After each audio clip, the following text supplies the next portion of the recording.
Good morning, Mike. You managed to wake up. Indeed. It's a big day.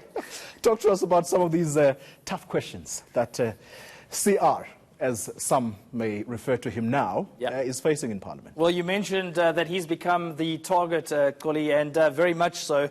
Several pieces of ammunition have played into the hands of the opposition. One of them, of course, is the saga around Bosasa, and let's focus very quickly on that. That question is going to come from the leader of the opposition, that is Mmusi Maimane. He wants to know what Cyril Ramaphosa will do when it comes to a full-scale independent inquiry to investigate all allegations of state capture that involve Bosasa. Of course, many of these details coming out at the state capture inquiry. Remember that man, Angelo Agrizzi, former Bosasa executive, making all sorts of allegations involving bribes to government ministers and so on. But you mentioned that it's hitting close to home, and Bosasa does strike close to home when it comes to President Ramaphosa.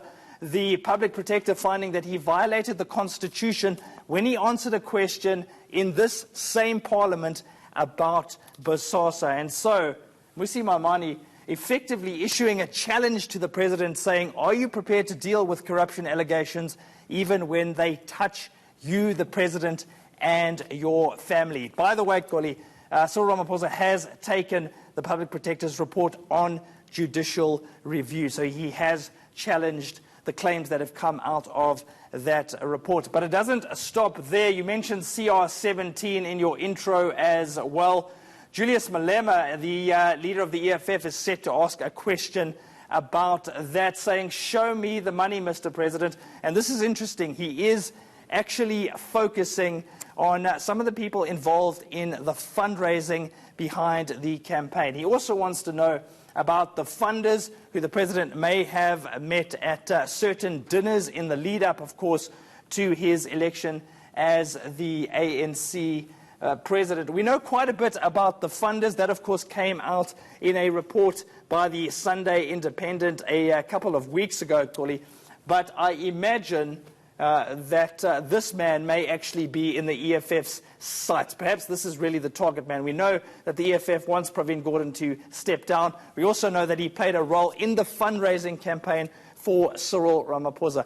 Is the EFF looking perhaps for some ammunition against Pravin Gordhan? We'll have to wait and see. And again, I just keep stressing the drama continues in Parliament because Mmusi Maimane applied yesterday for an urgent question. He wants to know why several people were appointed in Cyril Ramaphosa's cabinet. Why is that relevant? Well, he said that 4 of them played an important role in the fundraising campaign. He suggested that they may have been given the reward of a position in government. One of those ministers, Khumbudzo Ntshavheni, she is the small business minister, played an important role in the fundraising campaign in Limpopo.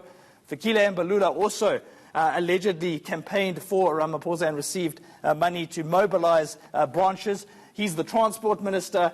Zizi Kodwa, stalwart within the ANC. He got a job as a deputy minister in the State Security Department. And then finally, Thembi Siwia, who is now a deputy minister in the presidency. Maimane wants to know, were they appointed for the right reason? That's to serve the people of South Africa. Koli? Mike, some stellar work you've done there in terms of just giving us the background to the people who are implicated here, and of course those key questions from Parliament. We'll hear from you, I think, probably at around 7 again.